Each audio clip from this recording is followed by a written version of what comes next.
Hello, my friends. It is Henry NWR 1911 here. Wow, I'm not exactly used to going unscripted here, but here we are. Yeah. Uh, so this is going to be the long-awaited response on the Q&A live stream. Im, I'm also just waiting for a friend to join me. Join me. Wait. Hold on, is this showing up on YouTube? God, this is gonna be painful, bro. Oh, never mind, it's playing. Give me a moment.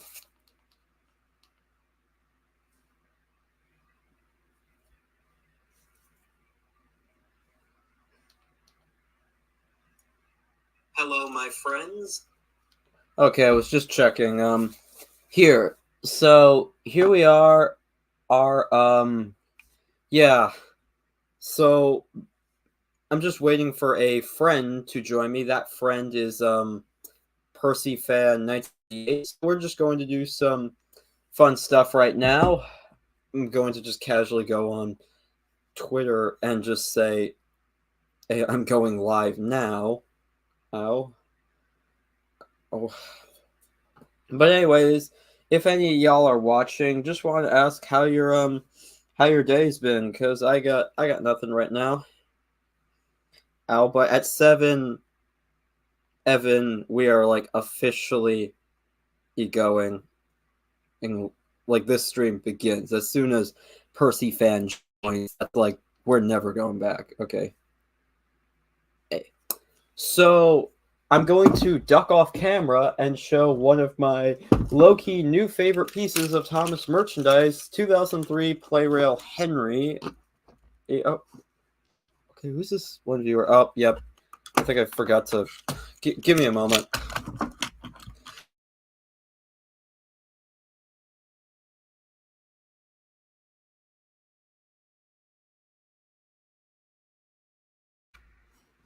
Oh, can you hear me? Yeah, James, I also got lots of snow. I got half the week off at school, literally. I'm just making sure my key works. And I just, I'm going to show one of my low-key favorite pieces of Thomas merchandise as I duck off camera. 2003 Playrail Henry. This thing is amazing. He's lovely detailed. I'm going to put him up to the camera because I'm... But no wonder I'm giving... Oh, crap. I just showed my face. But, like, none of you can see it. Yeah, that's cool. I'm just typing. That's cool. So did I. Oh, yeah. We're just waiting for Percy Fan to come on the stream, but for now we're going to just do some casual fun shit. We're going to go into YouTube. Oop, let's just look through feed. Nah, I'm not going to watch Tenzig right now. Yeah, you can kind of see what I have going on on... Oh, except me, LOL. I saw it. Cool. Yeah. So, oh, we got one viewer. That's nice. Hopefully, some more people will clock in. But let's just look at something cool that popped up. The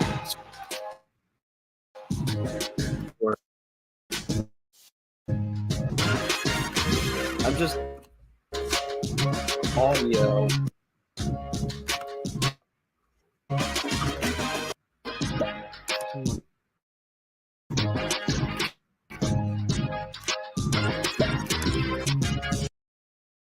Yeah, just brainlessly.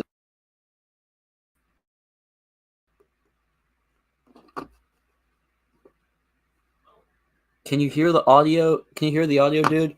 Like, can you guys hear me? Okay, that's good. So while I wait for, my friend, Percy Fan 1998 to join me and some other people to join, we're just going to watch something cool. the Vicarage Orchard, go subscribe to them because I am. And what I say goes. Oh, that's the 2013. Oh. Yeah, that's referring to the fact they were kicked out, in case you've been living under a... Let's go back. Is it wrong that, the Henry one? Hold on, let me just hit play. Is it wrong? I think you'll see the face. Not that one. Is it wrong? I think he's about to go insane here. Is it wrong? I think he's about to go insane. Oh, hi. Hi, Brandon. It's nice to see you. Welcome to the stream. Now, since this is going to be a Q&A answer or video, let me know if you have any questions, and I'll answer them because, that's kind of what this stream is about. But, yeah. Hi. Hold on, I'm just going to check Twitter, because this shit's getting wild. Wild. Oh, got some people. The stream is happening now. Oh, I'm just telling some of my, friends if they want to join. Oh, do you like Chick-fil-A? I love Chick-fil-A. I was going to have lunch at it today, but apparently it was under renovation, and apparently I decided, you know what? Maybe someone decided to take drive-through to the next level and crash in there. It's a large size amount of trouble. Ubble. Now, yeah, it's pretty weird, but yeah, I love Chick-fil-A. I'd say their fries mixed with their Chick-fil-A sauce, chef's kiss. But for now, do any of you have any suggestions for fun shit I can do right now? Because I'm just thinking of stuff until... Oh, I will be back soon. Cool, James. Ames, thank you for coming here, but... Thank you for coming here. I hope that you stick around for the rest of the stream if you can. And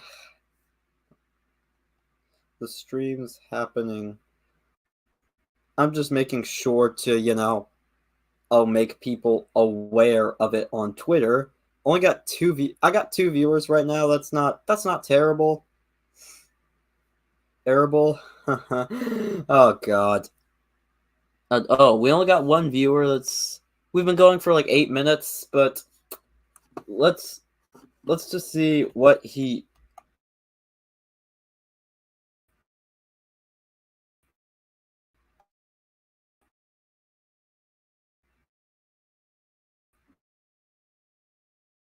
The complete Edward. So we know Henry. And connection's unstable. Shit.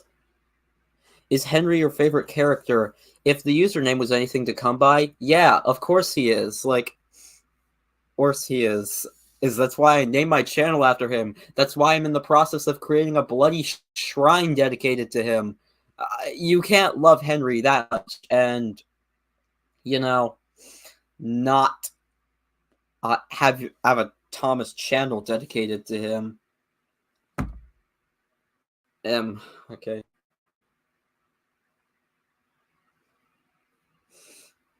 Oh my god. Anyway, so how we're going to be answering some of the we're just 2 viewers. There was 2 live viewers on the channel right now. I presume you've come back, James? Ames. Oh god. Percy fan's probably going to be a little bit late, but I'm sure he'll make it. He'll make it. Maybe. I'm just sending one more link. I'm sending, this link to... I'm sending the link to the stream to, my IRL friend, because he may or may not be voicing James in episode 2 of book 2 of my series, and honestly, I'm okay with it. And honestly, I'm beyond thrilled, because, oh, we've been going for 10 minutes, shit. We're just gonna wait for a few more people to join, but I'm going to, do some review on camera. Emra, I'm gonna ask a question to you all. What was the first, Thomas tape that you ever had? For me, the DVD, Thomas Halloween Adventures, I got a copy of it right now. Oh, crap. Yeah, so here it is. Just try not to show my face. Oh god, I'm clearly not doing a great job. This is a sealed copy I, picked up at a train show. Oh, okay, we got 2 viewers now. Ow. It's very inactive for a live stream. But oh god. Let's just watch this for a minute. I'll look at the chat on my phone. Let me go get my phone real quick.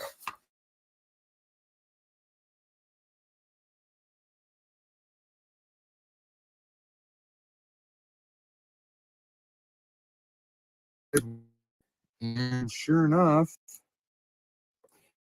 he was correct. And it makes me happy because there aren't too many Talking Edward models. So for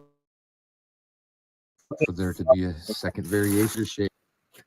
Oh, what version of Edward is that? Apparently, the crazy people at Fisher Price who do things for who knows why. Shitty 2014, I think it is. Play-Rail Who knows Edward. what motivates them at Fisher Price? I don't know what this Edward in 2013. To be honest, I really don't care. Along with that Edward in 2013. The chat. Which doesn't make much sense to me. But there he is. And what's different about him is this. Oh yeah, he looks a little. I don't see. Oh yep. Here. I don't see much of a difference on the wheels, honestly. So those crazy people at Fisher Price. Not much of a change, bro. With a model in 2013, and then all of a sudden decided to the camera down. And take a look at these. But I think I'm just gonna go. It looks like they were wheels. They're going to put some, but yeah, I'm going to go to my channel and hold on. Oh yeah, I'm just checking on the stream.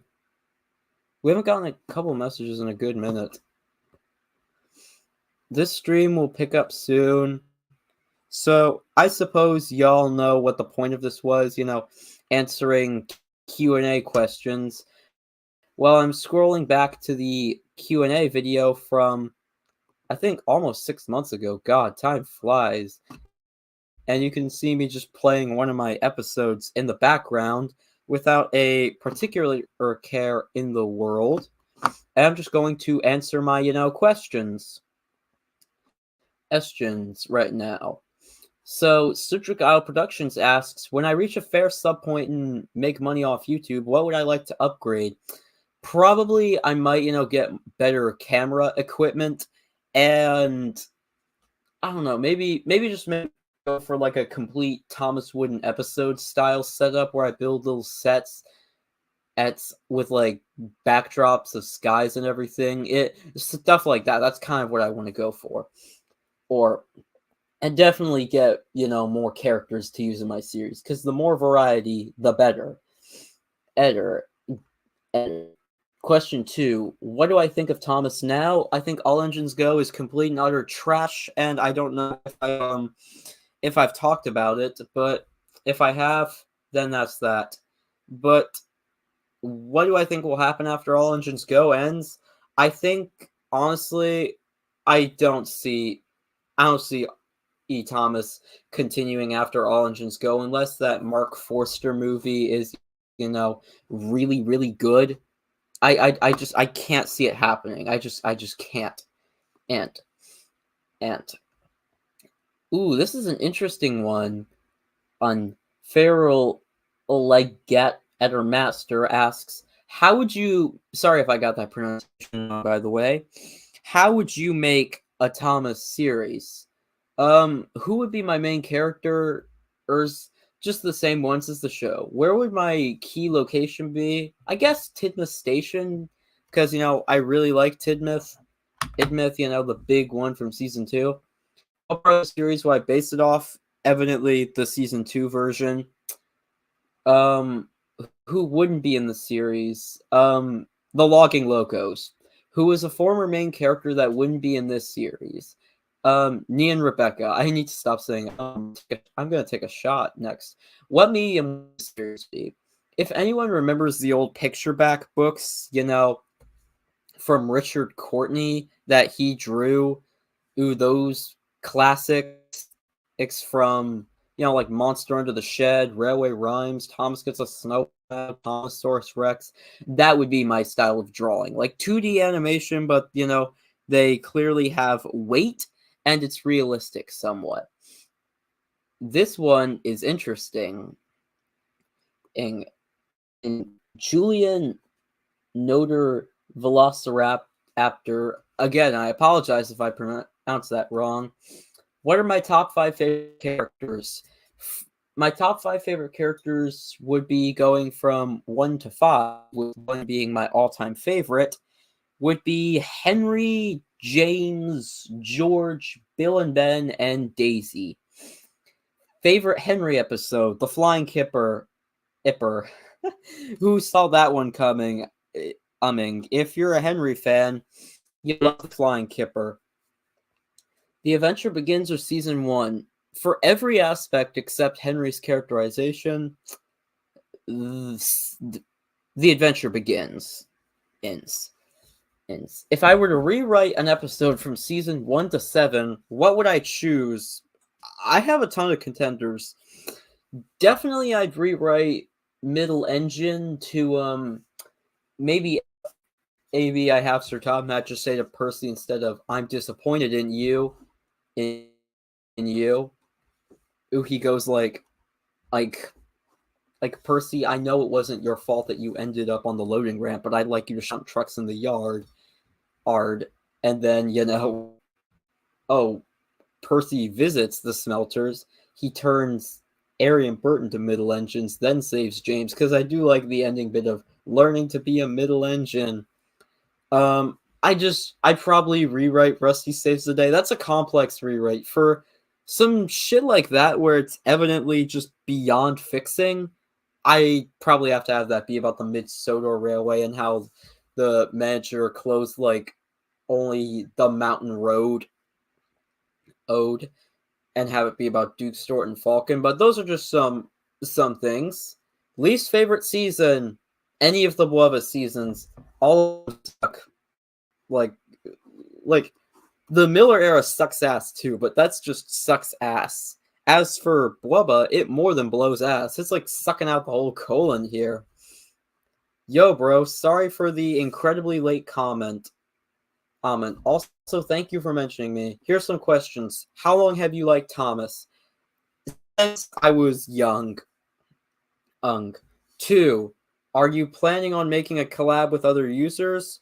Well, if Percy Fan decides to join this live stream, then that will count as our first collab. But if you count the voice acting I've done in some series, then I've done some collabs. Favorite episode of my series, Thomas the Tank Cannon Idiots? That would probably... I got a couple of contenders. Bank Teller for, the crash and how... the humor. I give Triple Clickbait Troubles and Edward's Experienced Heights mentions for, how good the camera work is. Those are the top 3 contenders. Who are my top 5 favorite Thomas YouTubers? Well, Unlucky Tug, I really enjoyed. Diesel D199, Usual Bloke Luke. Who else? Thomas Wooden Railway, definitely. I'm trying to think of who else I like. I guess Oliver 11 GWR. He's also just a really cool guy. What are my top 5 favorite fan episodes. And without a doubt, first we're going to give these two options. If 2 episodes from Thomas the Tank Engine and Friends Wooden Railway Adventures. Definitely 2 of my favorites from his series are Hank and the Hat Street Crossing and Big City Rumor. Big City Rumor is basically Thomas and the New Engine, but so much better. Even though I do legitimately like New Engine, it's much more polished and feels actually kind of like Rumors went further and further from the truth from engine to engine. And the fact that, Neville was involved in spreading the rumors, tell me he wasn't watching Thomas and the New Engine as he wrote the script. I also really enjoy Hank and the Hat Street Crossing for just how absurd the crash is. Like that's the main thing I remember. That's the most iconic thing about Thomas the Tank Engine and Friends Wooden Railway Adventures, Hank's obscene crash. I know I'm probably going to get vilified for the fandom for saying this, but I really do enjoy Victor Tanzig's Stories of Sodor Strike for just how deep it is. It basically takes the 2 flawed protagonists thing and amplifies it. All our protagonists in this story are flawed. Like, the guy who runs the coal mine is flawed for being so stuck up his own ass to pay his own workers. The engines at Brendam, Adam and Bruce, I think, Bruce is just Diesel, are wrong for being assholes. James, Henry, and Gordon could have dealt with the engines a bit more before just storming off. And Mr. Zorro, I think, is wrong for threatening them with garbage duty. And they all learn by the end. It's satisfying. It feels earned. It just adds something if that kind of makes sense.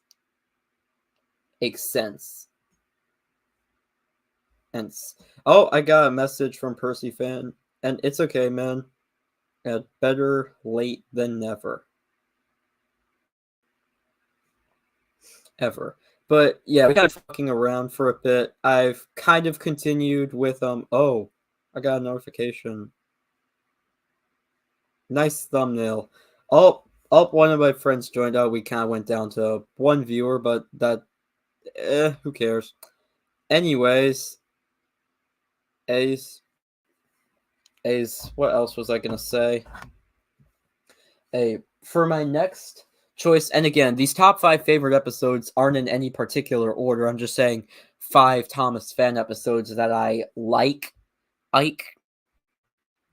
And for me, Victor Tanzig's Strike is one I enjoy.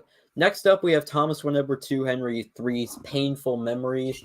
It's the old bridge done right, Henry's fear is understandable. The nightmare he has is believable. And I love Edward's, helpful nature. And I love where he straight up tells Henry, when you hid in the tunnel, that's on you. But overcoming PTSD, that's just a fact of life. We all have to overcome our fears. Let me think of a few more fan episodes. That's all for now. Sorry if you were kind of let down. Oh, Percy Fan joined. Hey, man. Yeah, add to stage. Can you hear me? Oh, yeah, I can hear you. Let me turn my volumes up. I can hear you. Okay. You should... Hold on. I'm going to take out my headset. Maybe that would help me hear you a little better. Yeah, hello?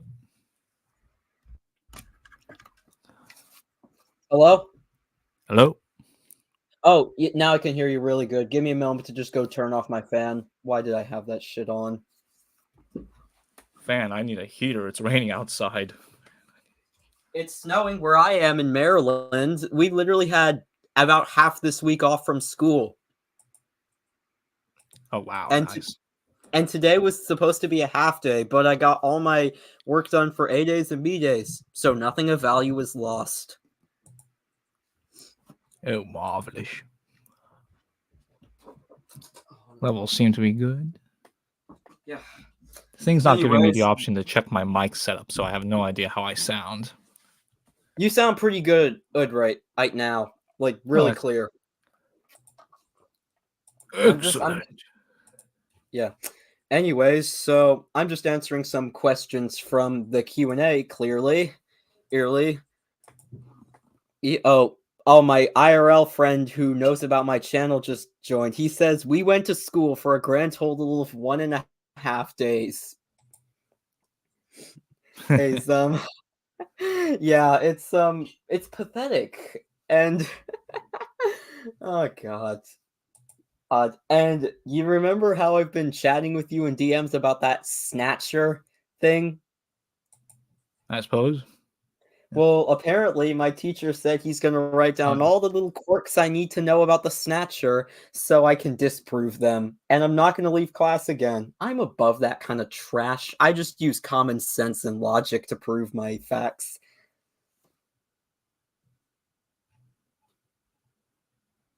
Oh. You okay? Huh? Oh, yeah. Oh, yeah. Anyways, I'm just going to continue, answering some of the Q&A questions. What's your favorite locomotive from every wheel configuration? I don't know. I'm not as much into real life trains, but that's just me. And Percy I like Ben, the LNER A4. Oh yeah.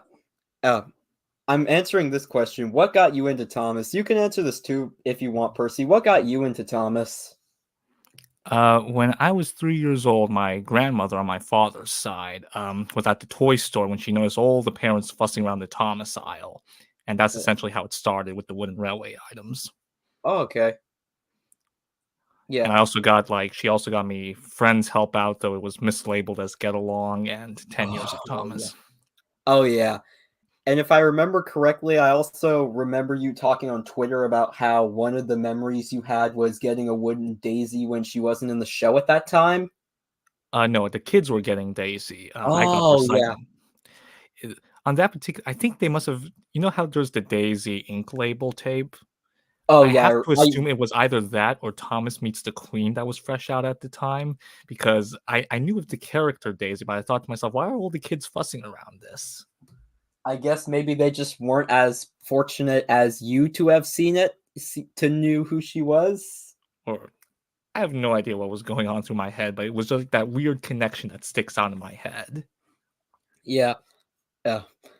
For me, what got me into Thomas, I really don't have that much of a clear memory, but some tapes I remember having the 96 Christmas Party Best of Gordon and the 2003 Friends Help Out, and I'm almost 18 and I still have those tapes, Oh, basically those symbolize where it all began for me. So I guess we're kind of similar in the fact we both had Friends Help Out.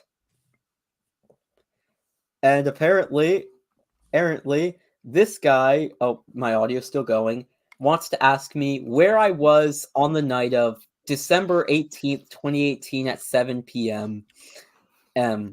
Well, I can tell you that I was in my house, obviously, doing math homework, obviously. If any of you all can remember where you were that day, type in the chat. See, they can't do it, said Carlin.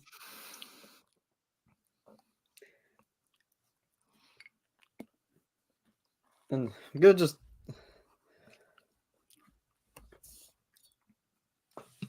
Carlin. I found an interesting question for in here, Percy, that I already answered. If you were to rewrite an episode from season 1 to 7, what would it be? What episode would you want to rewrite?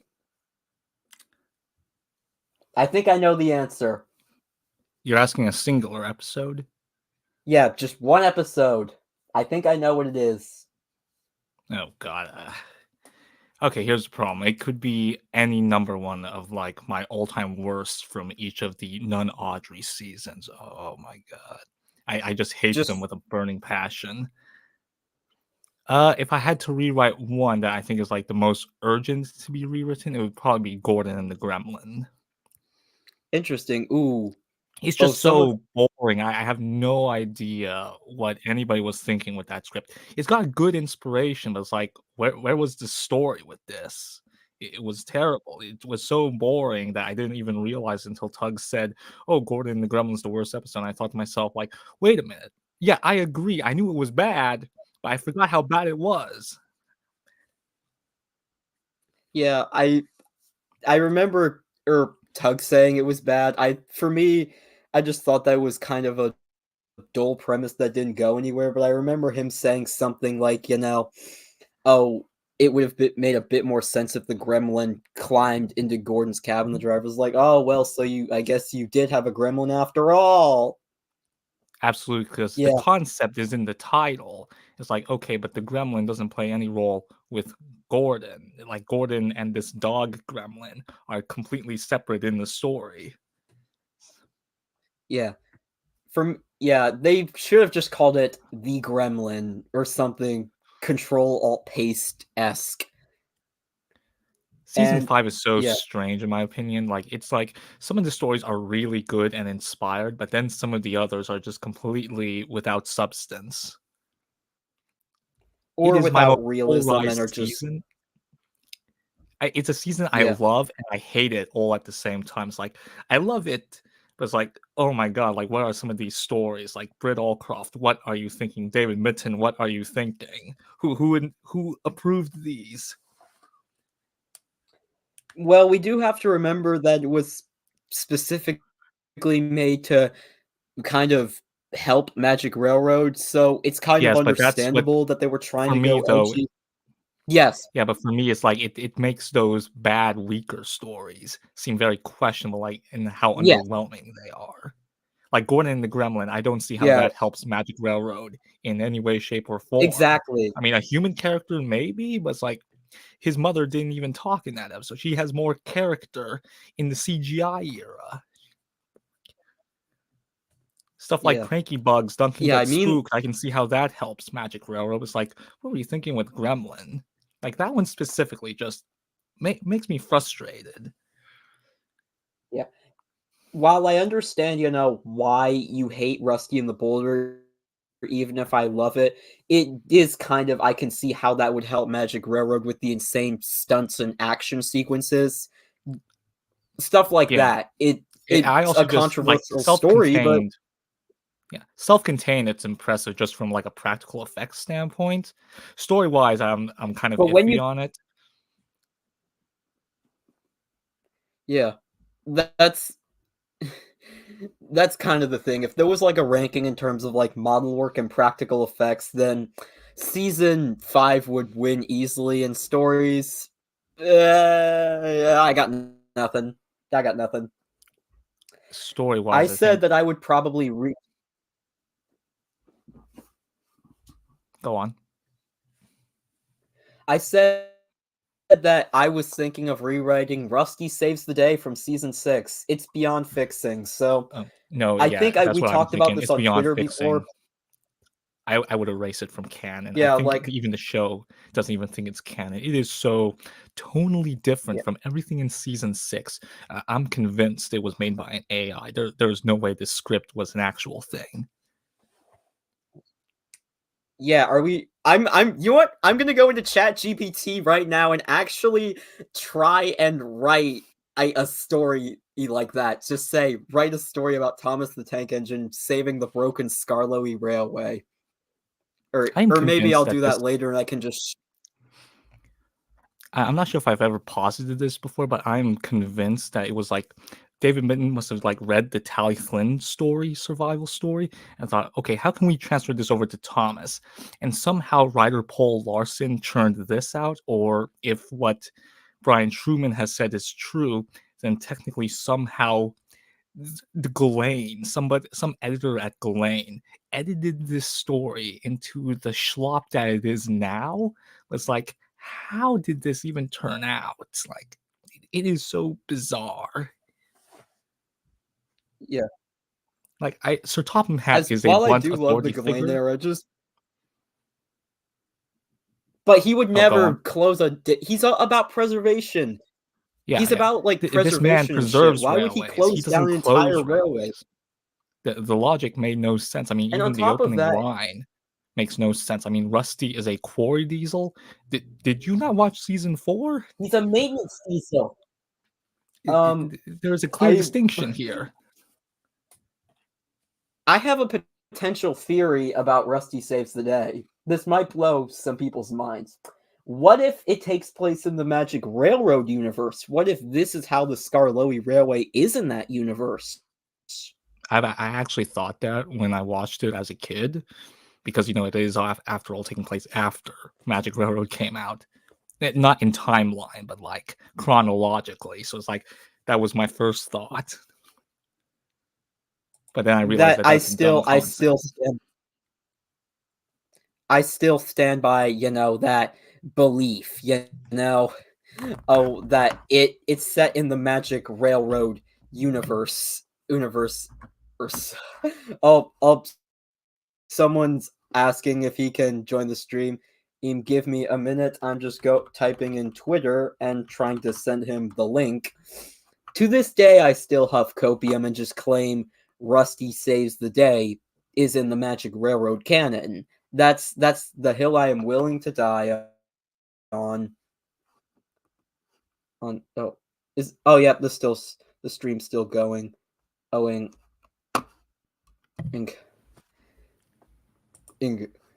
Yeah, I also thought of an interesting way to rewrite Middle Engine. And it's not as simple as, you know, just cutting the James segment out, because that did lead to some very comedic bits, like, you know, Middle Engine is very James strange. Being like, I can handle those diesels with. It's not. Well, it is kind of worth hating, but not to the level of Rusty Saves the Day. I categorize in the same it does place have, you know, some comedic. Edward the Useful Engine, in that there are aspects that are unlikable and there are aspects that are likable, but it's that overpowering nature of all the negativity that kind of just breaks it. Yeah. Like for anybody who says like the whole Henry section was stupid when he pushes Percy onto the Tipper's loading ramp, it's like, yeah, that kind of is like really dumb. Like, there is creating plausibility in your story, but then there's being stupid. Yeah, and like, stupid on all fronts. Like, how is Henry stupid? How are the workmen this stupid? Like, how is Sir Topham Hatt this stupid?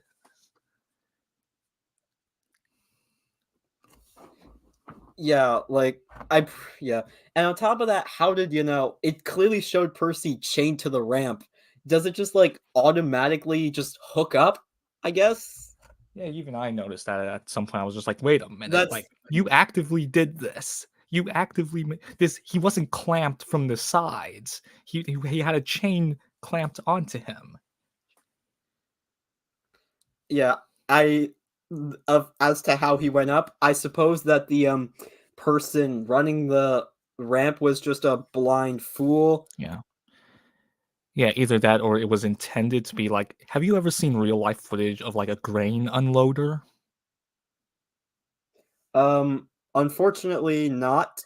Okay, so let me explain how they work. They usually just, the railroad cars are pushed through the system, and from what I can see, there's like this ramp that comes from the sides. They hold the wheels, so that way it can like tip it over to like help unload the hay from it, as well as the grains. But what happens here with the tippers loading ramp in the episode is that it's a chain holding the couplings. Like, that isn't an automatic process the same way that something metal is holding onto wheels. Yeah, I feel like maybe that's what they were trying to go for in the storyboards. It just had a really piss poor translation onto the screen. Maybe, but it would have been done then again, because like, I think it would have been slightly less dumb if, you know, I know everyone kind of rags on, you know, the Sir Topham Hatt blaming Percy scene, but, you know, I did kind of find it funny the way James is like, I can handle those diesels, and then James is the only good part of that scene. Then you will do Percy's. Yeah, just the way he's acting all tough and then he gets put in his place. He's like, oh, yes, sir. It's so funny. I can't not love it. And on top of that, the learning karma. To be a middle engine. Yeah. I suppose the lesson of middle engine was supposed to be don't be an asshole like every other episode. I think that was the idea. Yeah. It's just that's kind of done. Yeah, it's so fitting that the word mid is in the title. Mid. The entirety of the show is mid, arguably. Yeah. That's a hot take, but I think it's something we have to accept at some point. Because for as much as I praise seasons 1 and 4, it's like even I can see the faults. I'm just like, you know what? Maybe I'll just read this at this point. Yeah. I'm going to say another hot take is that the whole show is mid. I mean, when you consider consider it this way, there is more seasons of Hit and Bad Brenner than there is of good quality classic season. There are more of that, and the episodes are longer too. So it's like it drowns out any good quality. It's really the books that hold this fandom together. It's the love of the books. And if it's not the love of the books, then some people just obviously approach with a different standard. Yeah, and that is really a hot take. Like, that is actually attacking, and I feel bad. I was like, kind of true to a certain extent. There's some truth to that, to be honest. You know, there's more shitty content, and while I do like parts of the Hit era, I get where you're coming from. I mean, I grew up on the Hit era as well, so it's like I do have a bit of a soft spot, but there is no denying. But you do. It's just that exhausted feeling. Yeah. And honestly, yes, I'm going to say another kind of interesting take on season 6.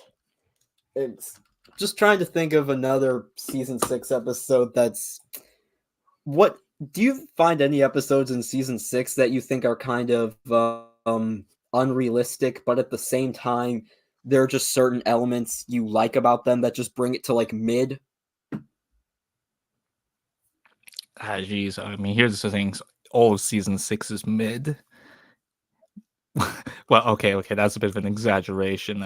I got raked over the coals back when Tug first released that season 6 retrospective, and all of Twitter exploded over it. It was insane.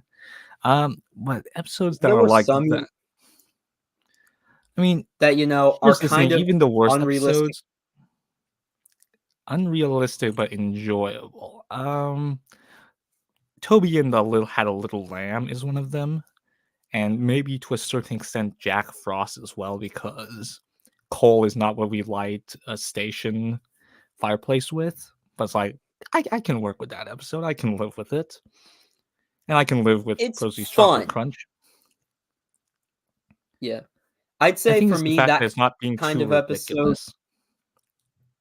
I think the only thing I don't like about Toby Had a Little Lamb is maybe just that I'm just not a big fan of Toby's season 6 model, so it's just like getting all those up close shots of it is just like ugh.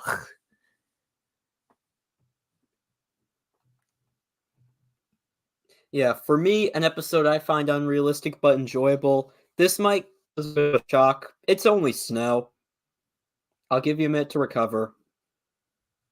I mean, I don't hate It's Only Snow by that much, but it's like, I don't know. I think even the visuals he was able to get betrayed. Through the snow without a plow.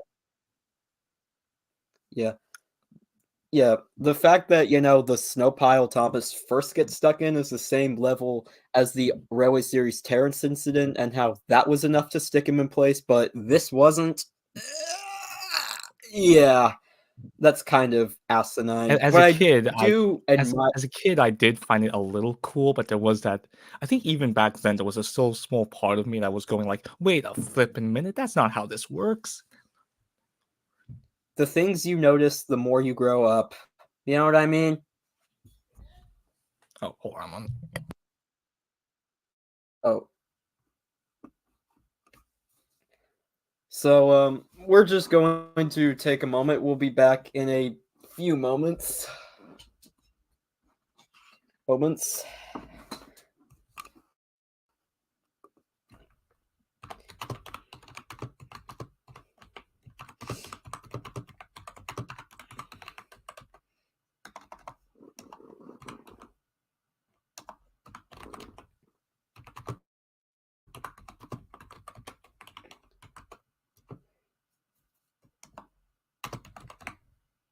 Any questions you'd like me to...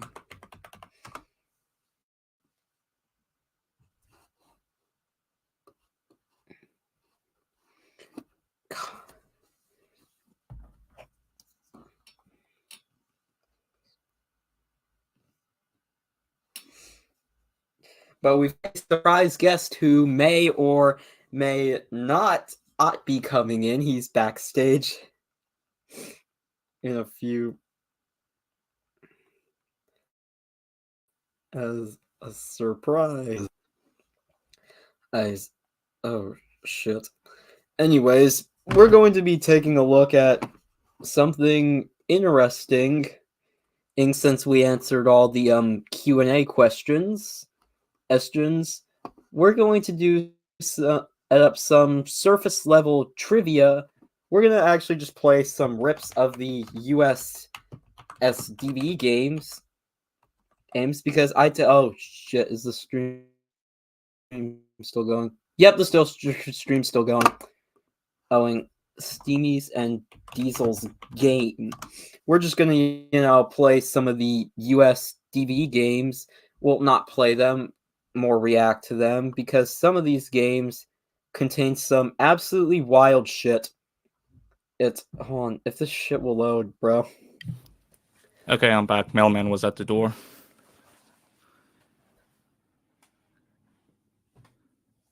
Oh.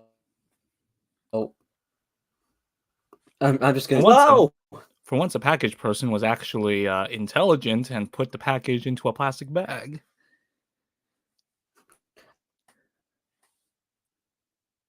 Hello? Hello? I hate It's Only Snow. Yes, the part of Thomas being able to get through snow without a plow is you're unrealistic, but I just admire the times. He's irritable, but he does put others before himself. It's that kind of maturity that, makes me like it. And the music is nice. It's unrealistic, but it's enjoyable. That's where I stand on it, if that makes sense. It does. I still don't like it. Fair. Like, I mean, season 6 is my second least favorite of classics. Guess you're really not a fan of season 3, but I can't exactly blame you. I always feel like I struggle to remember that I hate that season. It's just every time I remember the stories, I'm just like, nope, back in the bottom of the bin you go. Yeah. What? Yes. So now we're going to be doing something kind of, fun here. We're going to be looking at some rips of the US DVD games. You can see one on stream, because some of these games contain some absolutely wild shit. Like the Steamies versus Diesel's game. Like, some of the voices for, that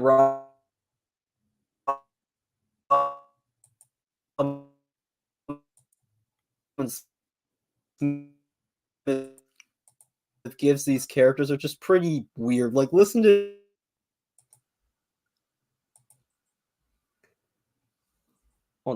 Did you hear that, man? No, your mic was gargling so bad that I couldn't hear a darn thing. Oh, hold on, let me try and play that again right here. Hold on, click play. Hold on, listen closely and tell me if you can hear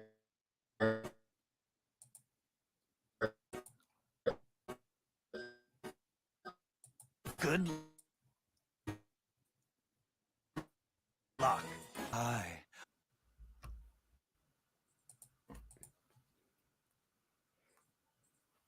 Were you able to hear that? I'm not sure if I heard anything. It kept spacing out. Take my word for it. If you pull,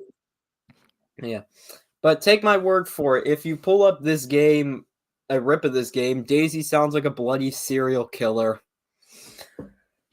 I mean, I own the DVD, then again, so I know what you're talking about.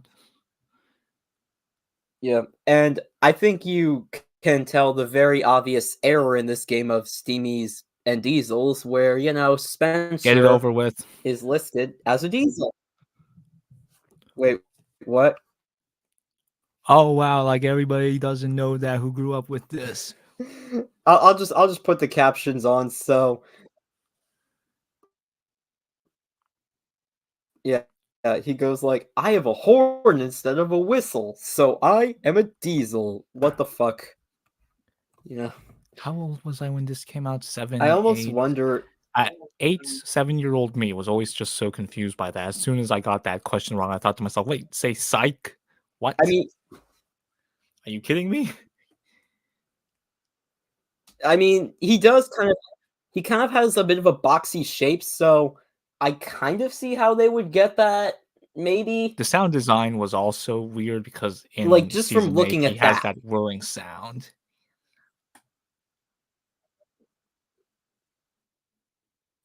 Oh yeah, the jet plane noise. Yeah. I always thought it's because he was streamlined, so it kind of made sense to me. Speaking of the sound design, I almost wonder, since in some descriptions of Thomas and the New Engine, Neville is stated to be a Diesel instead of just looking like one. I almost wonder if this came out 2 years later, if they would have said that Neville was a Diesel. You think they would have made that mistake? I mean, maybe, but if these writers had any brains, they would have been able to tell what Neville's class is. So I think they're just kind of actively just choosing to ignore it and just go by visual. Yeah, that's kind of the way I choose to see this Spencer thing. And they probably just went by visual and just made up some they probably thought that saying Aang he has a weird shape was racist or some shit like that. Oh, maybe, but then by doing that, thanks for putting that in the chat, man.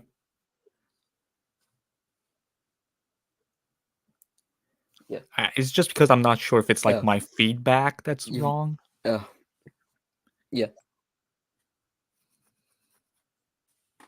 Yeah, but thanks for putting that in the chat, man. Thanks. Yeah. I can't tell. But since you brought up the sound design during season 8, I'm gonna say Wait, can't tell if what sarcasm. Never mind. No, continue. Oh yeah. But since you brought up the sound design during season 8, I'm gonna say this: the sound design during the US DVD games for the hit era, oh my god, they are amazing. Just the So Your Sounds game. I've used some of the sound effects from that game in my series. Like, that's how great they are, man. They just feel so realistic and just industrial. I think I do remember that. I can't definitively say I do, but I think I can agree with that. There was a sort of, it was more based than the show.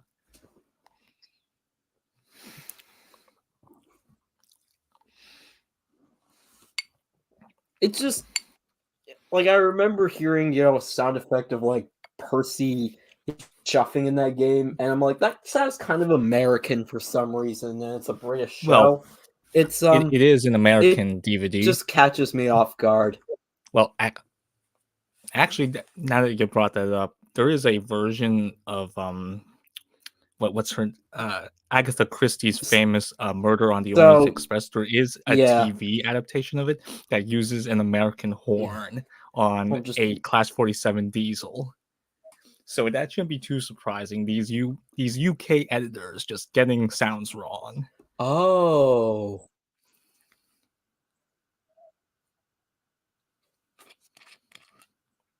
Oh, and there's this one moment in Goldfinger, and I'm going to, Bond, where there's this error where they James Bond is meant to be in Florida and he turns off the light in a hotel, but they shot that at the studio in Britain, so the light switch goes in the wrong direction. Oh. Now, I know this might be a bit of an unexpected reveal, but I'm about to add a new guest to the stream. Please welcome. Happy days. Hello. Hello. Oh, How's wait. everybody Well, doing? Hello there. Hello there. You didn't Hello respond, there. General Grievous. Hello? I'm now very upset. Oh My no. day has been ruined. I've been on a Star Wars binge, so I am more hyped up on Star Wars than usual. Hello there. General Kenobi.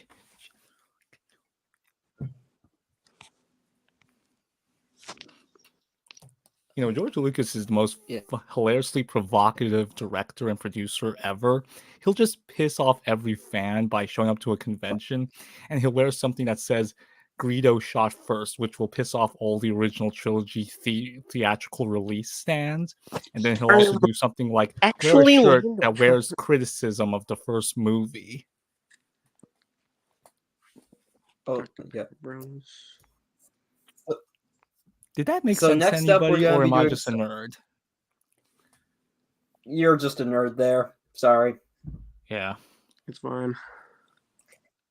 Anyways, so we're next going to be doing something a bit interesting, and Percy fans suggested this when we were chatting about this stream. We're going to be doing surface level trivia on Thomas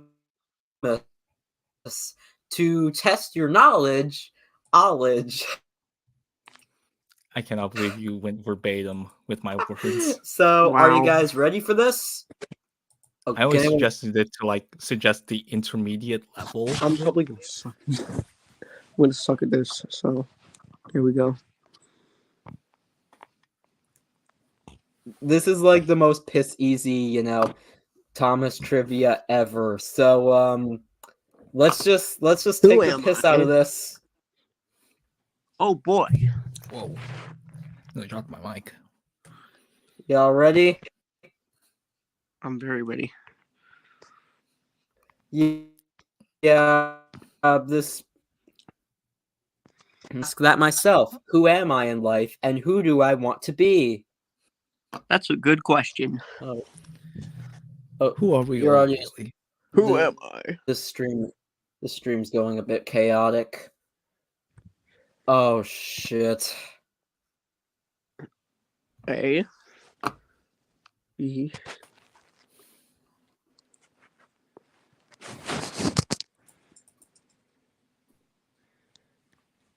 Let's see. I think it's Edward. I'm kidding. It's Thomas. I live on Oh, it's what the hell, Thomas? Yeah, wait a minute. This was directly from the DVD. Edward. It's regaining. It's coming back. It came back.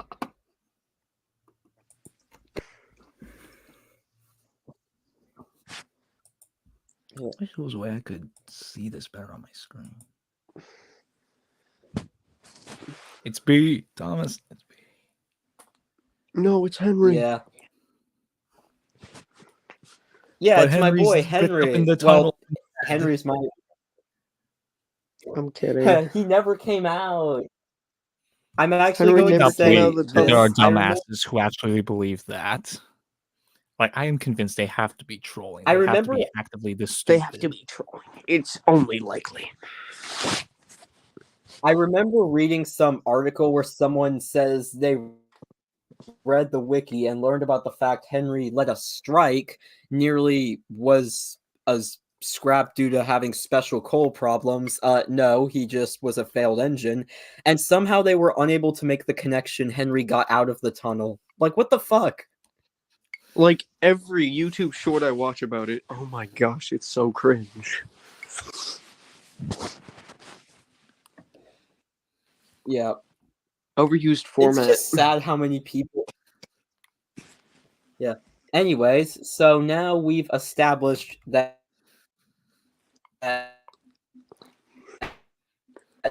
this Even Khaki debunked that literally Thomas, they said the most piss easy question. I keep the railway running smoothly after.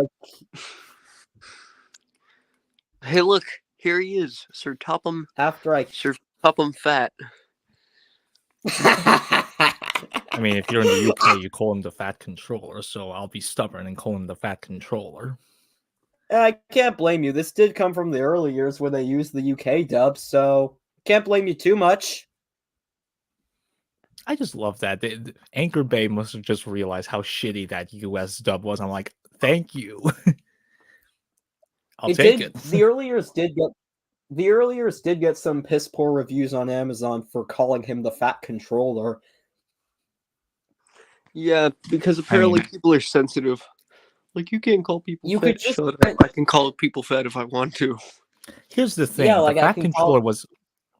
I'm not sure if you know this, but here's the thing. The only reason why he's called the Fat Controller is because the Reverend Wilbur Awdry wanted to take the piss out of the stuffy bureaucrats in Britain at the time. So it's like, you should be on the side of this, because it's making fun of this very thing that people make fun of nowadays.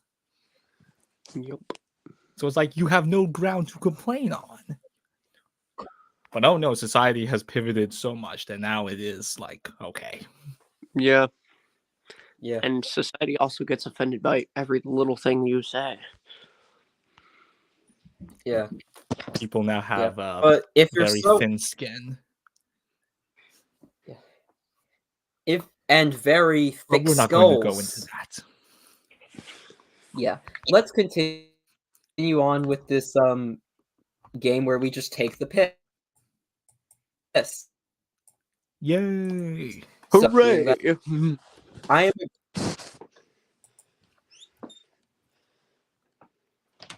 Things. Who am I? Hooray! It's Perpy. It's a Perpy, the little blue shit engine. No, we call him. I feel so tempted to say call Percy. I'm not gonna do it. Did they on purpose choose like the Y endings? Wait, what? They did that just so I presume they chose the wrong endings on this rip just so they could, get an idea of, what every character says after that. Yeah. They also did that for the Steamies and Diesels game. Yes.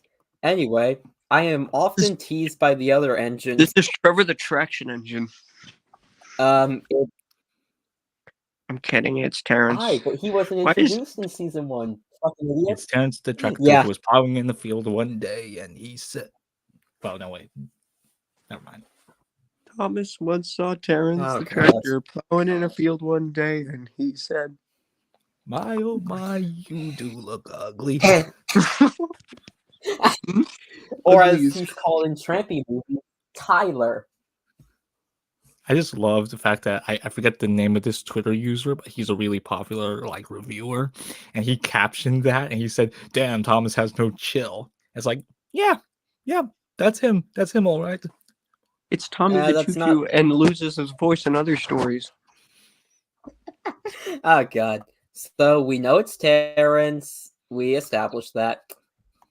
Where are Terrence's eyebrows in that? I am fastest on the island, and I have Gorbin. I am the fastest on the island. Fictional A1 Pacific named Gordon. It's Gurdon. Gordon Ramsay? Yes, it's Gordon Ramsay. Gordon with the lore. Lore Gordon. That boy got so much lore. Yeah. What do you all think of these promo sprites, though? These classic promo arts? They kind of slap, not gonna lie. I do like them. Gordon just looks like he's shitting himself. Some would dislike them. I think the problem is the over-reliance on them in the marketing. Yeah, and the fact that every piece of Thomas merchandise, even those little picture backs like Railway Rhymes, were based on those promo arts. That's kind of why I appreciate Motor Road and Rail. Is it just me or Gordon looks like he's shitting himself? You smile while you do that? I'm sorry, but you walked right into that one. Yup. It wasn't me, bro. I think Gordon did it. I mean, he does smell like a ditch. And ditches do smell like that. Yep. I actually live like near a swamp, near like a sanitation plant, so it's like, yep, I know. Do you smell a smell? No, I smell shit. That episode was everywhere on home media. It was kind of inescapable. Yeah, imagine the Down the Mine pilot gets released today. How funny that'd be. I never wanted to see it released just to piss those people off. Oh, whoa, he left. Oh, well, we got to keep the stream going. And that boy like Henry, he gets sent to crew. He was sent to crew, never to return. Oh, that's some Paul's vid type stuff. Dun, dun, dun, dun, dun. It's kind of eerie how close that theme sounds to the Batman theme. Like, was that on purpose? Or is it just like musically inclined? Remember in Shed 17 when they used like the World in Action theme? I was like, that's so goddamn out of pocket. The entire thing was completely just out of pocket. Yet, in some ways, it was kind of the best representation of all those creepypasta theories. Yeah. I think it's just because it applied a science fiction narrative to Thomas. What are your thoughts on the early reel of 1981? That shitty creepypasta. Oh yes, that. I remember when people made adaptations of that all the time. I kind of hate it. It's so it's kind of an overused format creepypasta. Like it's one of those things that's clearly like written for the soft era of the hit era where accidents are just not very serious. Yeah, and they just brush over or them. Maybe that's the wrong word for it, but it's like no, that happens, but it's never that serious. Like like these James are people crashes just want to market into a field, but James is all right, and like he gets put back on the rails. Everything's all right. I think what people tend to forget is that railways have these very serious accidents, but they're also quite comical looking. Like Audrey talks often about how he was inspired for his accidents in the series a lot from this back when railways could make fun of themselves, and they had this section in a magazine called The Scrap Pile, which showcased all these bizarre... Okay, and now I'm the only one left. I guess this is my show now. I have hijacked the stream, apparently. Okay, so hello, welcome to Henry Northwestern Railway in 1911. Why? Wait, why did he give himself those numbers? You know, I'm about to make fun of this, because I am now in charge of this stream. I think it must have been the snow that took out their power. Actually, that plays out just like his favorite season 2 episode, or one of his favorite season 2 episodes. In Thomas and the Missing Christmas Tree, all the communications are down because of snow, and it just happened to him. Perfect karma.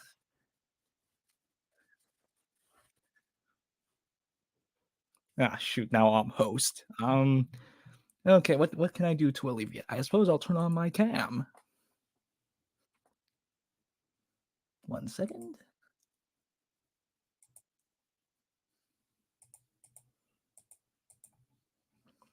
Just gonna... No.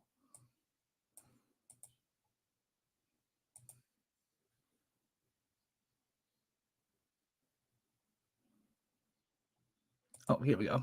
There we go.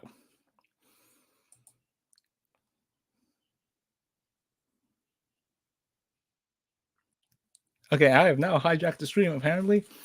So, check this out. It is a brand Sillenbox Toad. A Sillenbox Canal Boat, which is pretty darn accurate.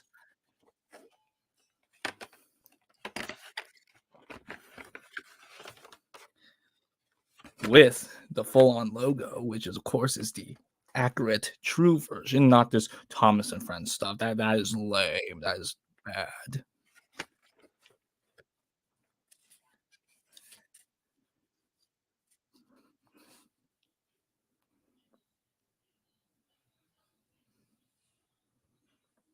I have a light of God right here. Like, what? Like, the way the camera picks up on this is sort of mental. I am watching myself doing this, and I can't even hear any audio, so no idea how this sounds. Let me think.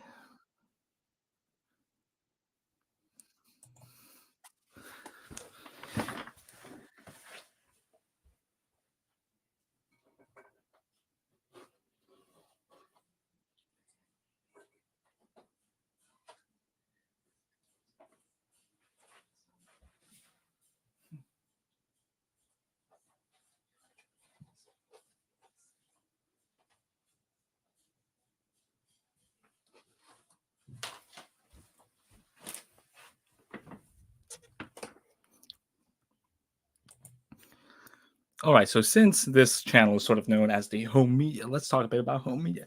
I think Japan is the best place for Thomas DVDs. They honor the series in the late 2000s and 2010. They do these fantastic best ofs, and this one's focused on Bill, Ben, Donald, and Douglas. Like the UK, America, never do any of this. Yet Japan honors the two most important steam engine pairs. What? They do things like trivia DVDs, which is also it's amazing. Instead of being a special feature, it's a whole disc just dedicated to talk about trivia in the series, and even includes an episode at the very end. This is actually the one that recently got stuck in my disc tray. Luckily, it came out perfectly okay, and it still plays just fine.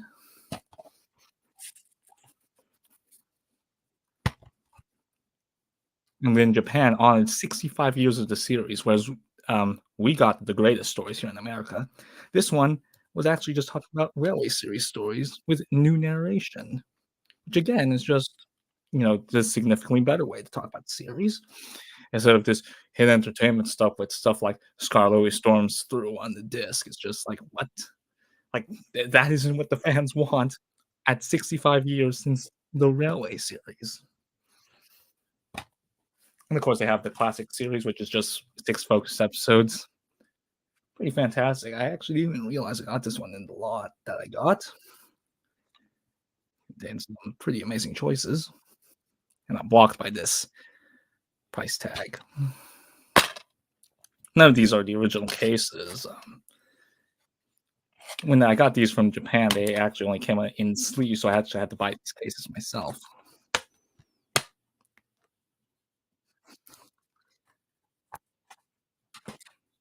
Okay, so our man Henry's trying to get back in, but again, I have seemingly hijacked this show, so.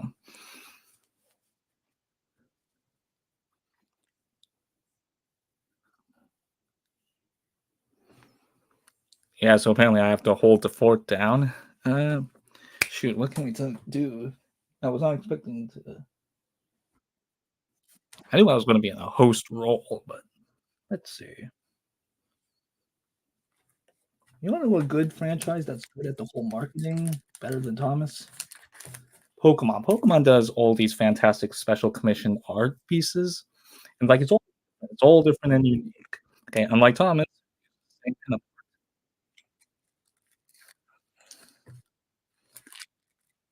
connection issues. Yeah, connection issues. Pretty sure. Yeah, obviously I got better internet connection, so I'm back. The proverbial sun is back. Thank you for holding the stream down, Percy fan. You're my guy. Yep. I was about to start showing off my Hot Wheels collection. I have yet to open it. That is dustier than I thought. Yeah. I've been watching what you've been saying about some of the Japanese Thomas home media, and I'm gonna say based. I agree. You make me want to collect the Japanese stuff more than ever. You should. I mean, I know the seller, and it does it for international free shipping. Yeah. Do you want? I actually have a Henry from Japan, the 2003 one. You want to see what that looks like? A what? A 2003 Playrail Henry from Japan. Oh, nice. Yeah. Yeah, I got Do you some want to see it? Yeah, sure. Okay, you see me ducking off camera because I don't want to show my face. Oh, shit. Oh, nice. I'm going to use this one. I'm going to use this one in my series because, and I'm going to say that Henry gets pretty privilege for looking like this. Nice. And I'm going to... Let me show off mine. Yeah. Oh, your Playrail? Yeah. Wonder which ones you have.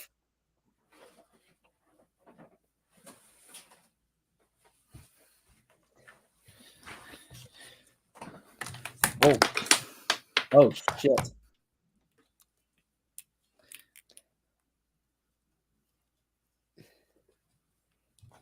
Yeah, I got this. This is a Toys R Us exclusive Bandai, Thomas. Ooh, that's killer.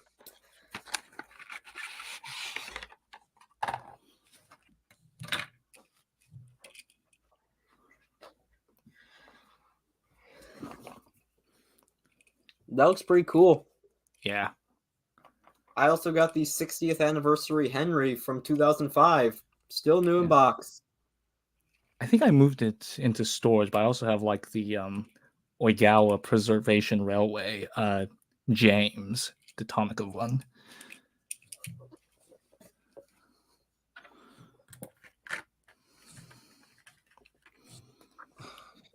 Oh, and just because I can.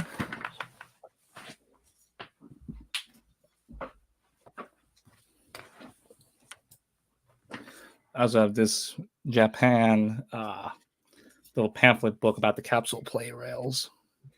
Oh yeah, those are so much fun. Cool art. Which do you prefer, the capsule play rail art or that promo art that we were looking at before the Wi-Fi decided to shit itself? I mean, I'll default to anything that just looks better, which is Japan's just got a better aesthetic understanding. But I what do it is. Yeah.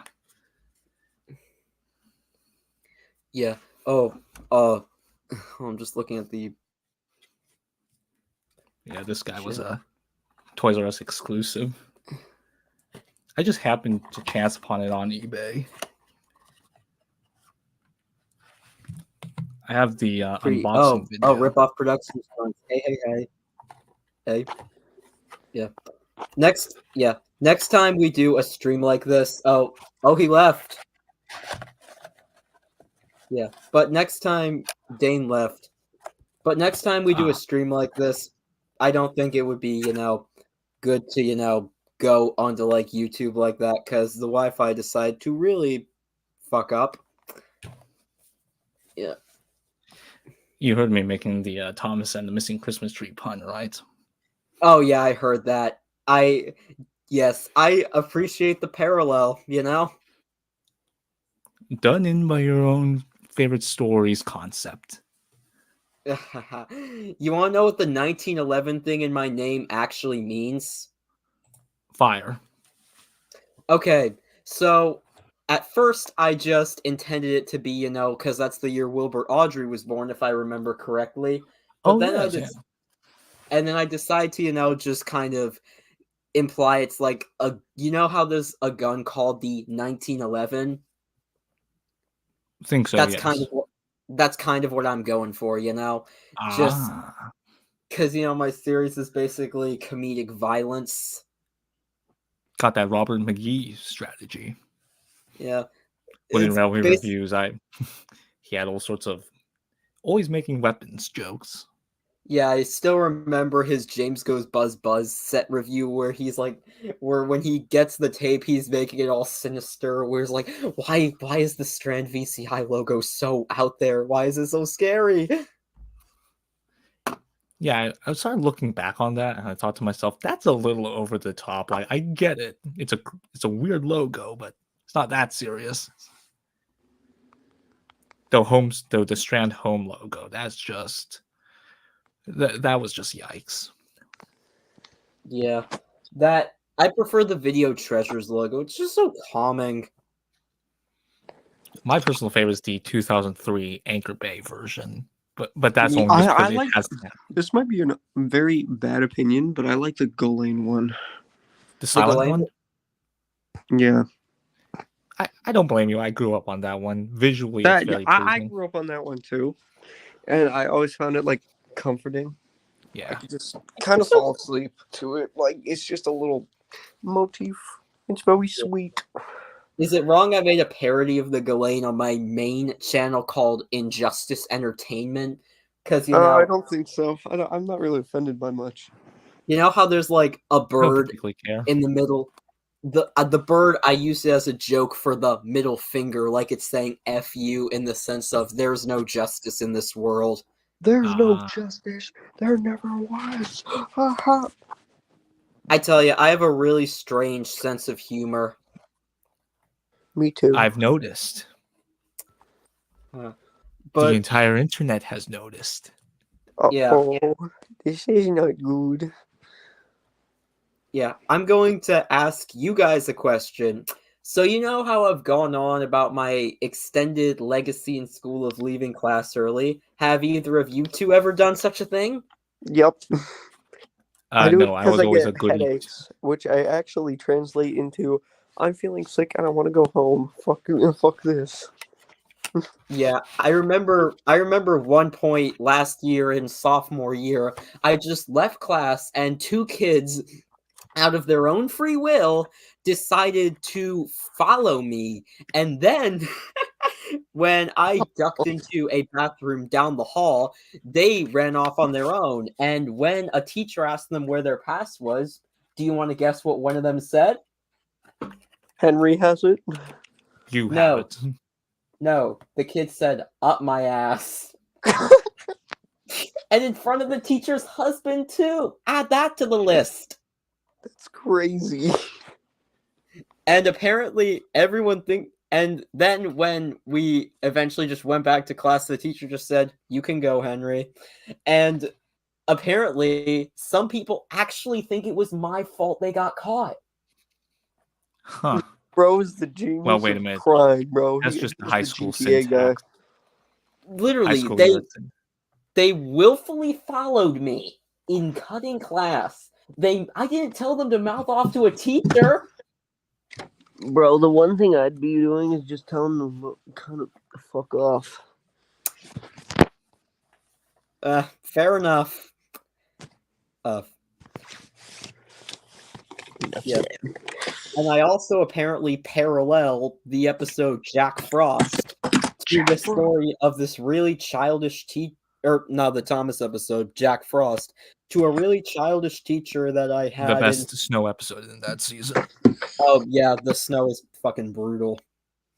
But yeah, I compare Percy whining, do you think Scary Jack Frost will find me, to this gym teacher in freshman year where I've told the story to some of you guys in a private chat before, where I wouldn't give her a brownie. She started whining, and then when I finally did give her one, she's like, is it gonna kill me? And I just went, it's not gonna kill you here. Do you want it or not? You're getting on my last nerve here. I compare her behavior to Percy whining. Scary Jack Frost! No, it's Scary Jack Frost. That's Baldwin. That's Baldwin. Scary Jack Frost! Hot take that I agree with Tug on. I actually kind of like Alec Baldwin in season 6. Yeah, I kind of do too. Everybody's just so uptight about it. He at least sounds nice. And here's one thing I've kind of noticed about Baldwin's character voices.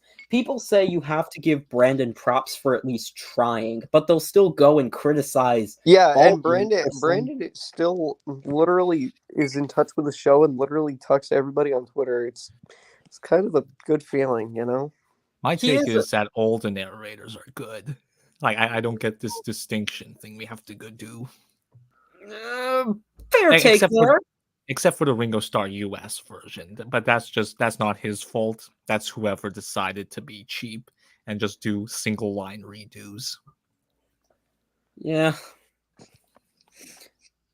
Like, they didn't even finish all of season 2 and Whistles and Sneezes. So what was the point? Rick Sigelcow being sensitive about American kids. It's Freddy Fazbear. And I think we know another character who he intentionally didn't include. Yeah. LeBron James. Daisy. Fair. Oh, God. It was as you, Percy, I don't believe this for 1 second, but why don't we just watch Jack It's one of those things where he said, "Oh, I don't like how sexy the train is," and I think to myself, "Okay, but you see the problem. Who else does?" I think. Let's see. And why did she even come back in season 4 and Mr. Conductor's Thomas Tales, if that was the case? And she was gone until like season 20. No, she did appear in Calling All Engines. Oh yeah, that's fair.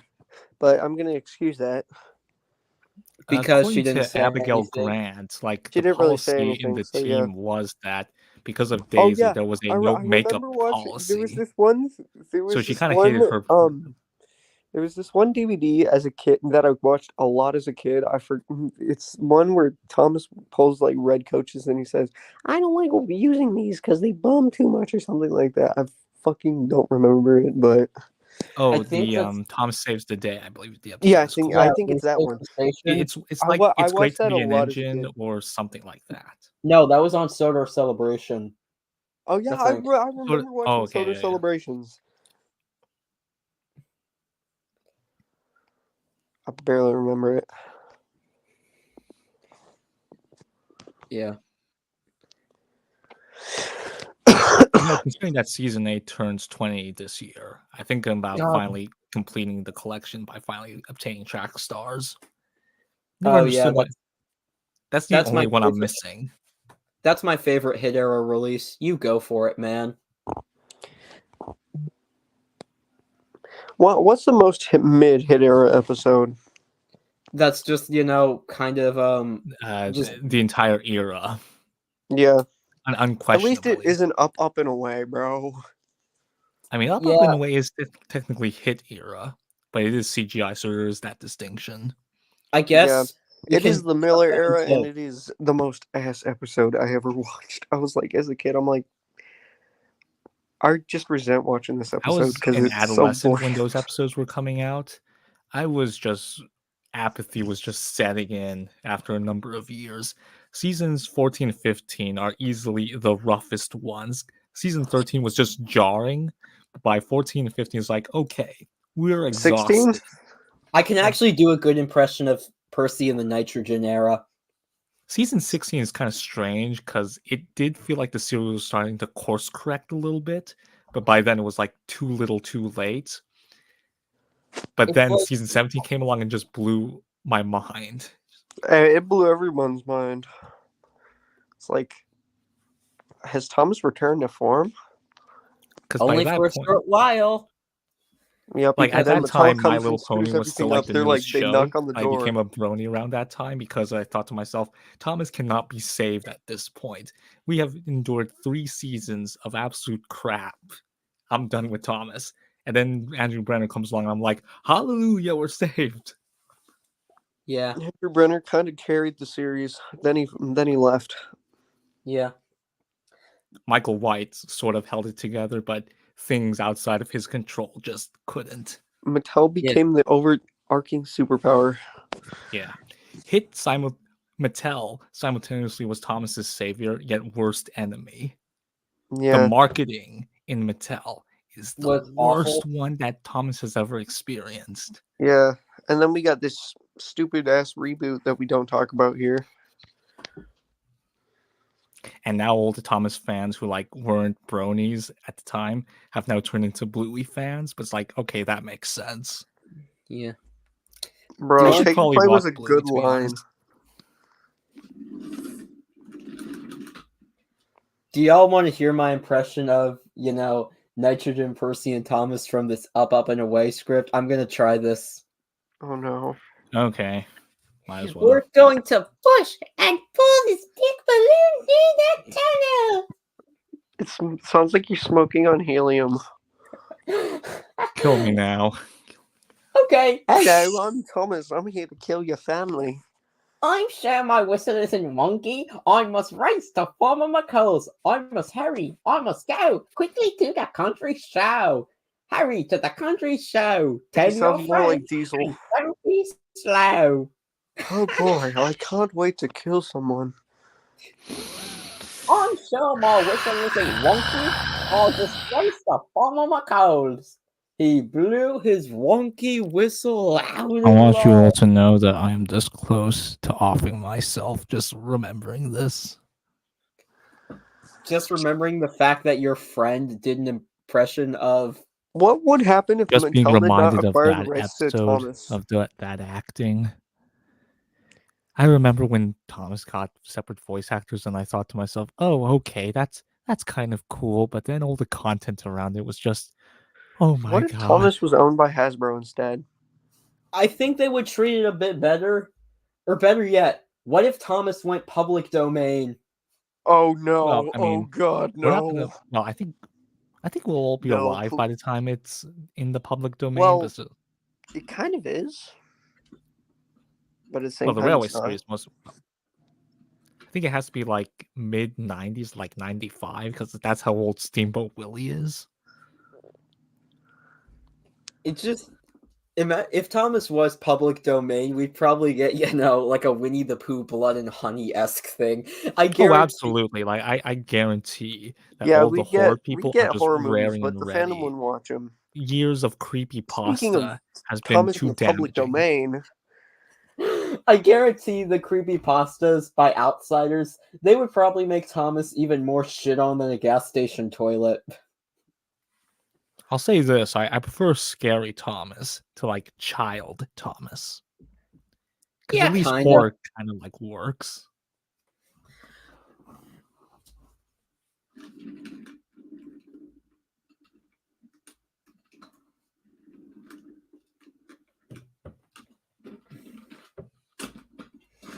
Yeah.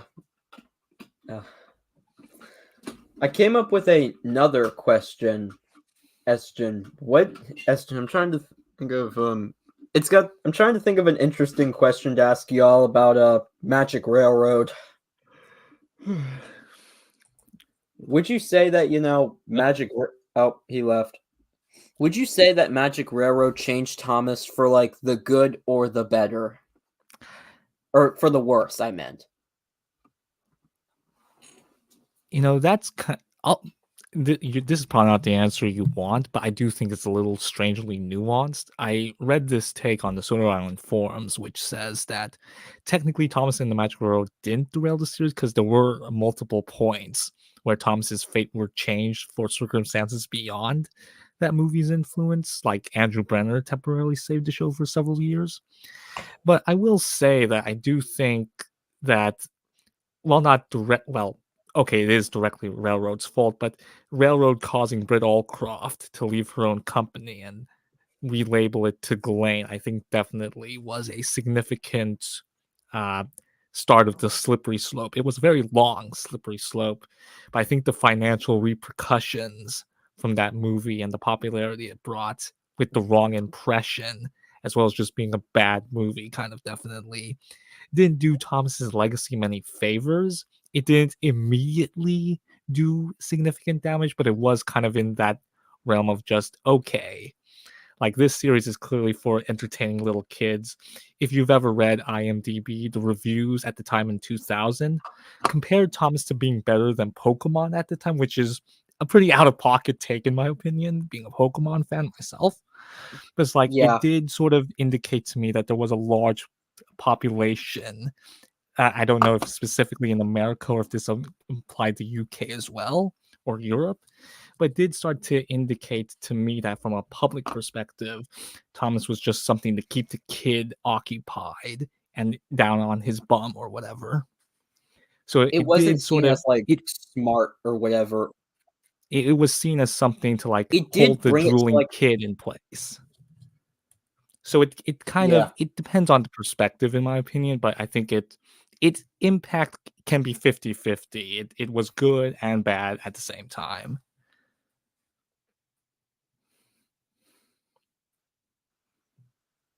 In terms I of like, think bringing Thomas to a on. That's oh. Oh, it's okay. We can continue. Yeah. You good? Yeah. I think overall, I would say it's been a negative impact, but it wasn't really that bad. But it's But like with at the end of positive. the day, I have to call it a negative impact. Yeah. Like I feel like it did in terms of like, making Thomas a bigger global audience and, making merchandise and home media products, more common, if that makes sense. Like that was a good impact, but like Thomas wasn't seen as like something smart anymore. I remember you talking about, how you don't see things like the 10 Years of Thomas interviews much past Magic Railroad. Sorry, what? I remember, like I said that Magic Railroad, it did, kind of bring Thomas to like a bigger global audience and like make it things like home media releases and merchandise more common. But at the same time, it did, like you said, it did kind of fuck up Thomas's reputation. And as Oh yeah, the mood of the interviews. Like I'm looking back at that 10 years DVD, and it's just like everybody was just so happy about it and talking so positively. But it's just so then fun. Railroad comes along and suddenly reduces it to, oh yeah, it keeps the drooling kid in their seat. Yeah. I think when you put a show like that, it is starting to indicate like a public perception. Yeah, It's no but like longer when something season 6 intelligent. But then season 6 like doesn't exactly help that. it didn't really do anything from what I seem to understand. When in the US Thomas just was straight to DVD, it seems like nobody Well, particularly just gave a shit about Thomas by that point from what I've seen. Thomas's distribution in the US is kind of interesting for the like there was all that Mr. Conductor stuff, but then Alec Baldwin's 2 seasons were all direct to home video. And then there was sort of like season 7 being distributed alongside season 8. Yeah, that I remember when they first announced it, that was insane thing to see in the Sunday newspaper. It was like the Thomas fact is that, coming back to TV. I was like, whoa. dude, you're making me wish I was born in 1997 more than ever. 1998, join us. Yeah. I know this is kind of weird, but I've been looking at some rancid Amazon reviews for Thomas DVDs. I found one for Steamies versus Weasels. Do you want me to read it? It's not, bad. Like, the parent actually is agreeing on how, it fucked up Thomas's reputation, and okay, it's go just ahead. Okay. So it came out in 2004, 2 weeks after it came out. What on earth are Hit Entertainment thinking? Whatever their thinking is, they have ruined the spirit and enjoyment Thomas has provided millions for so many years. Here's what's wrong with this new DVD. 1. Why is there a need nowadays to make almost all children's shows educational? Can you hear me well? Yes, now I can, yeah. Okay. Thomas has always been brilliant for telling creative stories that help a child's imagination, but now Hit feel they need to hammer home morals and reduce all problems to a basic structure in which problems are resolved with no thinking. 2. The activities, which is the learning segments in case you're stupid. This is obviously an idea to make Thomas more educational, but guess the sound? Come on! How many seconds of thinking did that take? I doubt small children would be amused or particularly educated by these segments. They are simply a waste of space. What do you think of that so far? Honestly, that's pretty damn based. It gets even better. It's very reminiscent of reviews for Thomas and the Magic Railroad, where many were starting to notice that, oh dang, this thing is not in the spirit of the original. Yeah, I even remember, one parent for a review on Magic Railroad, he literally had to explain what Shining Time Station is. and the role of Mr. Conductor, because that's how lost it is. And people still say that Shining Time Station was big. I'm willing to bet my ass that no one born past 96 or 7 watched it.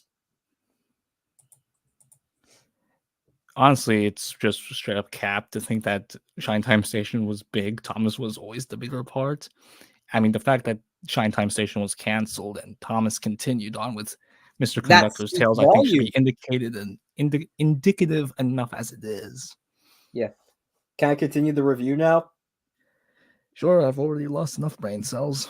Yeah, it gets better. He says, the theme tune for Thomas has always been distinct and highly memorable, but this new theme tune sounds like a cross between a circus tune and a cheap keyboard demo. Why on earth has the theme tune been changed? The 2 new songs are also terrible and highly unmemorable when compared to all the songs O'Donnell and Campbell have written. Now, the best part, the engines. Not only are they now always friends without arguing, but the stories are just about Thomas or Percy. Is it no longer possible to have a story about an engine like Duck or Boko? Also, the engines don't seem to have drivers. In Squeak, Rattle, and Roll, Sir Topham Hatt tells Gordon to speed up without there being any mention of technical crew. Just to round off the complaints, only 4 episodes. That's a bit of a ripoff. My guess is they were made this new length to get sold to Nick Jr. or PBS in the future. So if you want to... What? That's just so funny. What's the funniest part? Like, oh, you cut the episode length? You must be trying to sell it to a new company. Yeah. Yeah, that's true. I remember someone saying that, Hit did this 4 episodes and a couple of segments in between with their other shows, and they wanted to try it with Thomas or something. That could be the case. Yeah. But I don't believe it. So what do you think of that review for Steamies versus Diesels? Based parents. Yeah. I feel like at one point later I'm just going to go through all the era DVD reviews, because even though I like the Hit era, some of the reviews are actually based. I mean, that's way better than some of the ones that happened during the Andrew Brenner era, where this one parent just went off about who's Donald, Douglas, and Glenn. These are terrible characters. They're not Thomas at all. What's going on? And we just think to ourselves, like, are you serious?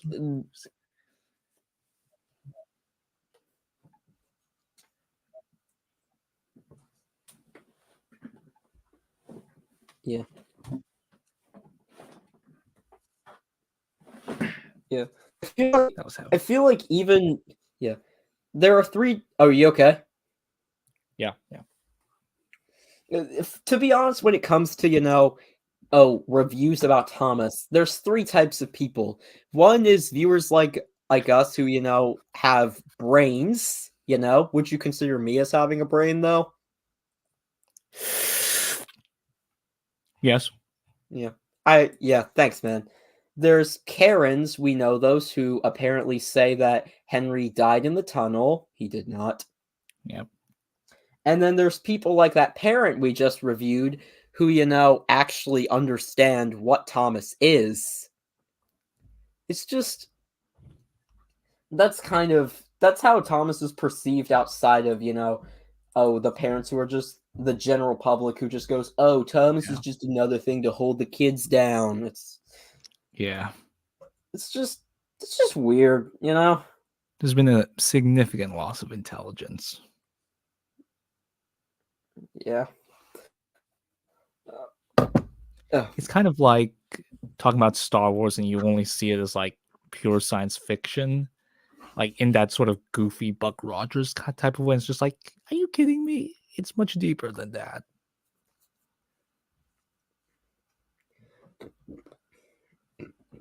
I gotta say, I'm not looking forward to Tug's review of the prequels, because if he goes away from it hating it, I'll be very upset. Yeah, I honestly haven't watched Tug's, Star Wars videos for myself. I should probably do that at some point, just because why not? Why the fuck not? Have you even watched Star Wars? I'm starting to become concerned. Yeah, I have watched Star Wars. I just don't have Okay, a very good. good memory. I just don't have a very good memory of it. I was very close to snapping. Yeah. But I do have quality standards and I have taste.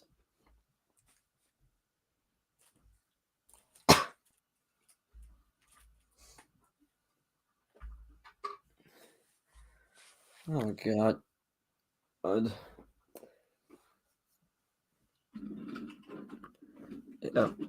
going to say, I kind of hot take about, Victor Tanzig. Like, what did you think of Tanzig Stories of Sodor series until like season 5? Season 5 is the one where Andreas dies, right? Yeah, pretty much everyone dies. Yeah, that was like the last season of it I've watched, and I'm not particularly keen to return to it because it's just like, okay, it's become a little too unhinged.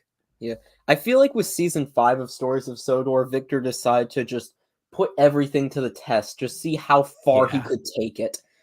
But we've talked about this, or maybe we didn't. I think in his Sodor short series, I think he's just trying to give, social commentary on things that, aren't Thomas related. Sometimes it works, he irks. Other times it feels kind of self-promotion-y and just kind of bleh. It also doesn't exactly help that it feels very forced in a lot of the ways, and his delivery is just so rushed that it takes any comedic value out of it. I can get behind that. I also remember watching Which is sort of the problem I also take with Stories of Sodor. Like after a while, like not only was the story going like off the rails, quite literally and metaphorically, but also the directing just wasn't helping. Like after a while, it just started getting it started becoming a pain to watch. If that makes any sense. Yeah, it just felt very sloppy, I guess. Yeah. And just the deaths, like the death of Thomas, oh my god. There was no level of seriousness. It genuinely makes Rusty and the Boulder look realistic. I watched that even out of context, and I just thought to myself, like, people in these comment sections are crying over this, and I thought to myself, how? Like, I presume they just didn't watch the whole thing. I have to assume they've not watched the proper death scene. I mean, like, the death scene, like, of the munitions of the blowing up at Brendam Docks, that was quite dramatic. But then comes the next episode where, Thomas is, taken for scrap and then everything just goes happy-dappy dandy. Tell me you watched the whole video without watching the video. There's no sensitivity to the funeral. It's like, what? It just feels it feels so apathetic. I couldn't have said it better myself. That's kind of, Victor Tanzig. He kind of like, if you'll excuse the James Bond reference, on Her Majesty's Secret Service, where instead of Bond mourning over the death of his wife, he just instantly cuts to making another quip and goes off on another mission, instead of how the movie actually ends with the character crying and the shot of the bullet through the window. Like, that's impactful. Like, it's very quick and it's short and over with, but like you have time to like breathe in what just happened. Like, but with Tanzig, he just rushes to the end and just leaves it off on a bit of a positive. But it's like, no, the main character just died. Hello, and everyone lived happily ever after. The end. It just, I like Tanzig, but season 5, I don't. That's fair. My favor for him stopped immediately as soon as he compared Thomas to Hitler. Yeah, I actually like, saw all respect went out the window. Yeah, I remember seeing, one YouTuber actually compare eating meat to that unnamed dictator. Oh yeah. That vegan teacher. There's even this Australian girl who goes by the name Vegan Booty, who does almost the exact same thing as Vegan Teacher, except she's actually a genuine public nuisance. She was recently arrested too. Hold on, let me wait. Vegan Booty, her name is. Yeah, I kid you not.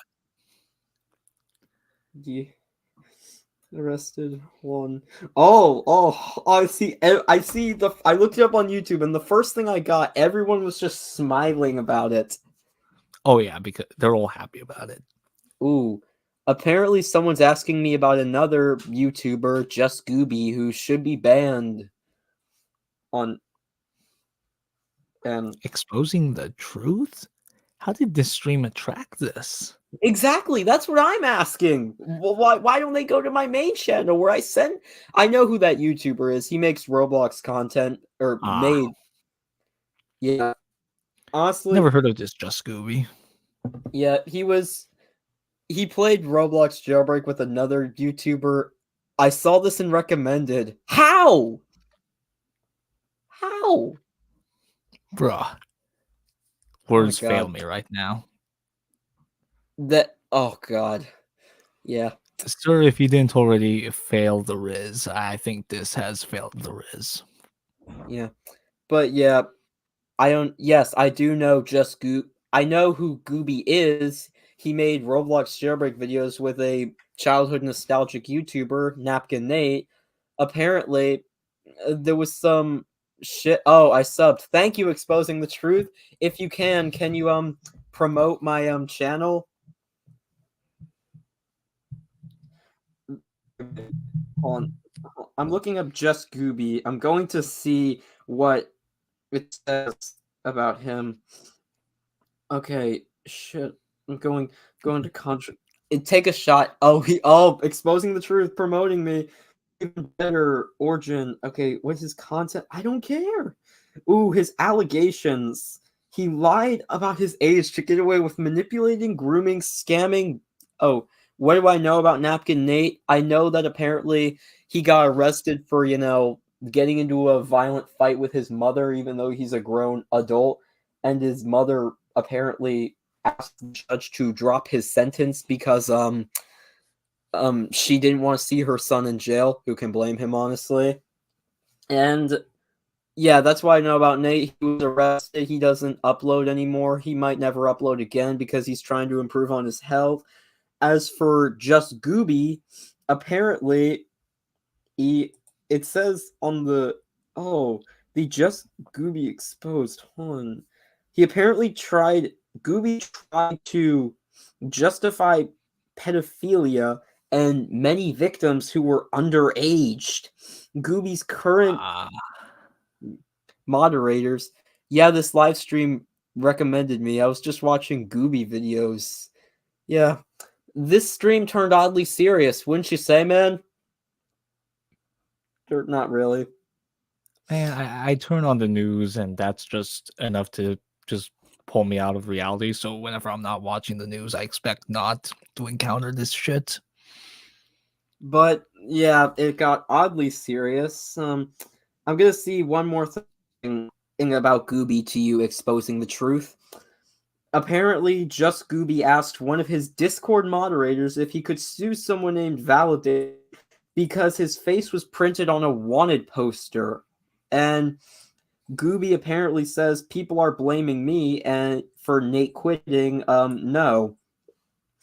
Oh shit. So that's all I can say about Gooby. He tried to justify several horrible things, and he tried to sue a guy named Validator for putting his face on a wanted poster.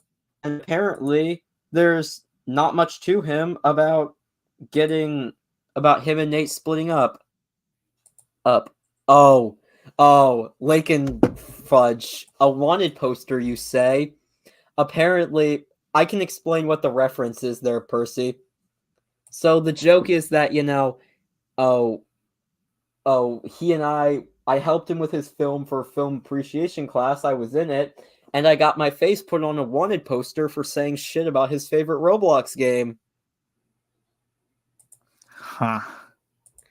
Yeah, I'm gonna put that up on my... Words are failing me right now.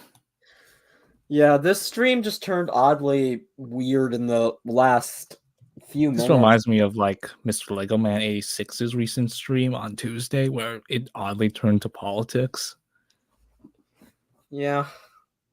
But then again, it wasn't Curtis's fault. It was somebody in the chat. Yeah. And the same thing happened. And out here. Yeah. Like, I thought this stuff with Verbal Ace was already bad enough, but... Yeah. But... he spent $50K? Yeah. But anyways, I feel like we've been going for about, 2 hours now. You kind of want to call it the end here. Yeah, if you're ready to call it. Yeah, we've been going for like almost 2 hours, I guess. Yes, maybe we can do a stream like this another time. Hopefully it'll be a bit less chaotic. If you're up to it, that is. Yeah. Anyways, so I want to thank you all for tuning into this live stream, and I'm just for all your undying support. I want to thank Dane for joining, and thank you, PercyFan1998, for doing this amazingly fun stream with me and holding the fort down when shit hit the fan. Thank you, man. You're welcome. Yeah. Anyways, so I will see.